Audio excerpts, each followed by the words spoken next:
Yo, what's up guys, Rexter here, and today we'll be talking about the new BRZ and GR86 that'll be coming out pretty soon. But before we talk about that, let's talk about my BRZ. So I have more mods coming in, one of which is already here. So I gotta be installing this soon, and then I have another mod coming in a couple of days.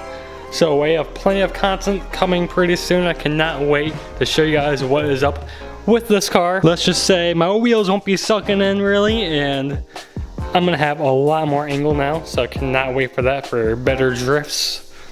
And don't mind how dirty my car is. My car is extremely dirty. Luckily, we are not talking about this today. We are gonna be talking about the new BRZ and GR86. So I am bringing this video to you guys because I made a video in the past about how these cars might be turbocharged, most likely gonna be turbocharged.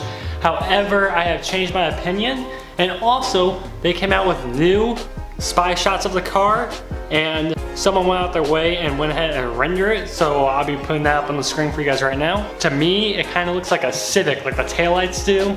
I don't know why, but it does. So far, my feelings on the way it looks is kind of mixed, but in a sense, it does look pretty good to me overall. I do like it. I do enjoy the designs because it is different.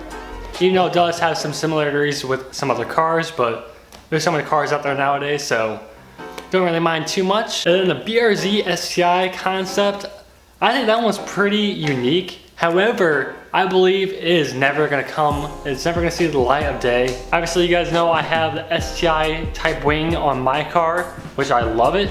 However, I think that's never gonna come out of Subaru, and I 100% believe the car is not becoming turboed for two big reasons. So, reason number one is because it's an AE86. Basically, it's a newer version of the AE86, and AE86s are not meant to be fast, they're meant to be slow, lightweight, fun to drive, amazing handling, can just rip up the mountains, like going downhill mountain rides. It should be able to beat everything going down around a bunch of sharp corners downhill, which I haven't done too much of that in my car yet. However, all the corners I've taken them pretty fast, and this car actually holds its ground pretty well. If you want it to kick loose and drift, you can do that as well, which makes it even more fun, because these cars are known to be really good at drifting as well. Obviously, you guys know about the Initial D anime series with the AE86 and how amazing the car is for what it is.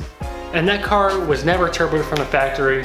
This car, I 100% believe it won't be turboed just because they like the 50-50 balance, the weight distribution of the vehicle. It's such a well-balanced car, and it makes me rethink about turboing my car and just getting another car, like keeping this one. Well, like maybe one day an R33 GTR, or like a rear-wheel drive version GTST, and obviously keeping this one. But I don't know, that's just dreams and goals of mine that who knows if it will happen or not. Which, these cars really aren't even that slow anyways though. Mine making around 240, 250 horsepower with a full exhaust, no cats on E85. And it sounds amazing with unequal length headers. It kind of sounds like a Subaru in a way, which I do love. So reason number two on why this vehicle will never be turbocharged is because the Toyota Supra is coming out with a 4-cylinder turbocharger, making only 255 horsepower, which honestly is horrible. Like for a 4-cylinder turbocharged, the WRX has been making 270 horsepower or more than that for a long time. So why is a Toyota Supra heavier and lower on power than a WRX? I don't understand that. I think the Toyota Supra 4-cylinder version should at least be like 320 horsepower, and the main Supra should be like 400 horsepower.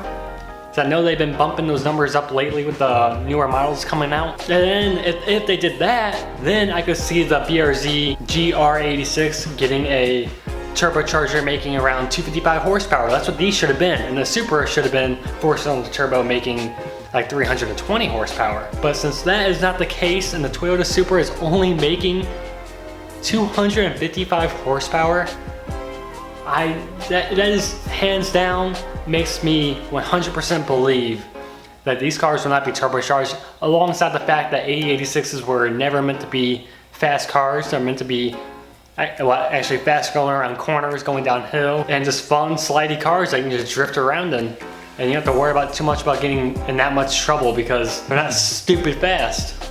But those are my thoughts Let me know what your thoughts are down below in the comments on the new styling design of the new GR86 and the new BRZ. And let me know if you have any counteractive things you want to say, and if you actually think they're going to be coming turbocharged, and let me know, and what are the power outputs going to be, because right now all we know is going to be a FA 2.4 liter 4-cylinder non-turbo, making around, I think, 217 horsepower is what they're talking about, which is awful. However, I do believe the motor is going to be built better than this motor, and if you do slap a turbocharger onto it yourself, yeah, you'd be able to make more power than these ones with a turbocharger on it. And also with a full exhaust and tune with the 85, mine makes 240 to 250 horsepower. I believe with a 2.4 liter doing the same mods, you'd be up to like 260 horsepower-ish from an NA motor, just with E85 full exhaust, no cats. And by the way, I'm not talking about wheel horsepower, I'm talking about to the crank.